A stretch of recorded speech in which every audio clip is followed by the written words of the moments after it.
you're just tuning in, we're talking about the Adam Schefter tweet from this morning that the Bears have already been approached by multiple teams about trading the number 1 pick in the draft. Chicago is, quote, leaning towards moving the pick.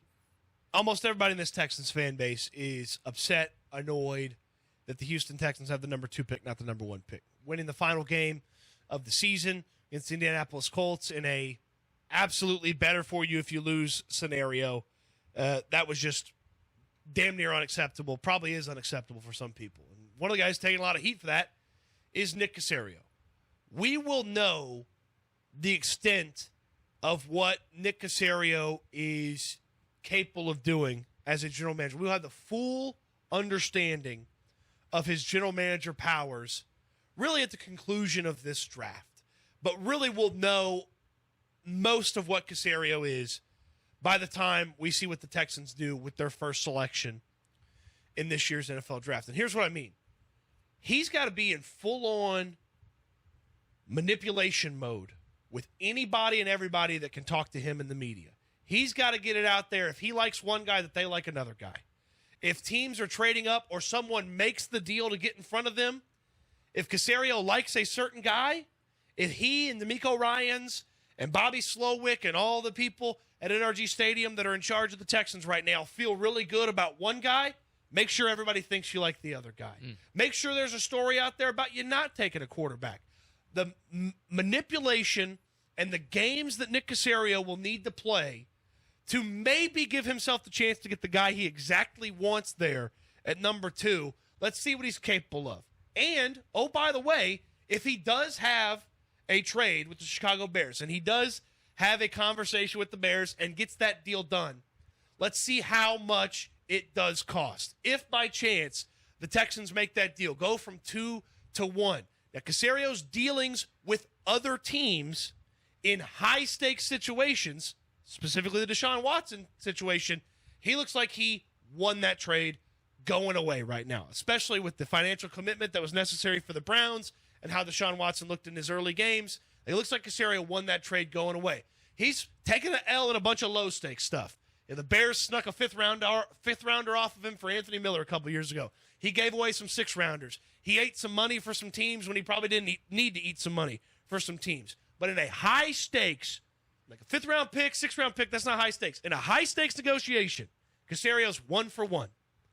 If by some chance he was 2 for 2, and we felt like, damn, he really didn't give up that much, and they still got the guy they wanted, or they at that point we know they got the guy they want because they have the number 1 overall pick. Yep. Like, we will learn a lot about what Nick Caserio can do with some of the games the GMs play, because some of these guys can play Adam Schefter and Ian Rappaport and Tom Pelissero like a fiddle. Get the story to be whatever they want the story to be. Let's see if Nick Caserio's got that in his tool belt. Let's see if Nick Caserio can call those guys up and manipulate the media and manipulate other teams so that he ultimately still ends up with his guy. You don't want him to pull a Jim Irsay and just explicitly tell the world exactly who he wants to draft? No, I don't want that. And don't let Cal McNair talk until after the draft either. And yeah, I'm with you on a lot of that. Now, I don't think there's any point in putting out reports that say the Texans are going to take a defensive player because nobody's going to buy those. Sure. There's enough out there that says the Texans are going to take a quarterback for anybody to realistically believe that they are going to go with a different position at number 2. But yeah, I mean, there are 4 quarterbacks that are being mocked in the top 2 of the draft right now. We saw a mock that had Anthony Richardson going number 1 last week. So if you could send some smoke screens out, maybe to confuse some people, maybe you've got the opportunity to walk away a little bit of a winner from round 1 of the NFL draft. I will say this, it's a different thing because you were talking about negotiations. The other high-stakes decision Nick Caserio made, he lost. Make the pick. Well, I'm talking about Week 18. Oh, yeah. That's not a negotiation, although he could have negotiated with Lovie Smith to get him out of there, and he could have negotiated with Brandon Cooks to have him not play that week. He could have done a lot of things to not screw that one up and to guarantee that this team would have the number 1 pick. But, in terms of the one big major trade he's made, he's gotten it right. This would obviously be a big major trade if you're moving up to get the number 1 pick in the draft. Some people will like it. Some people will hate it either way, but there's a way where a lot of people, I think, can be okay with that happening if Caserio can play his cards right. Look, he's got some significant L's on his resume. The coaching hires, people have not been in love with it those first 2 seasons. Obviously, If D'Amico Ryans works out, he's going to get a little bit of credit for that.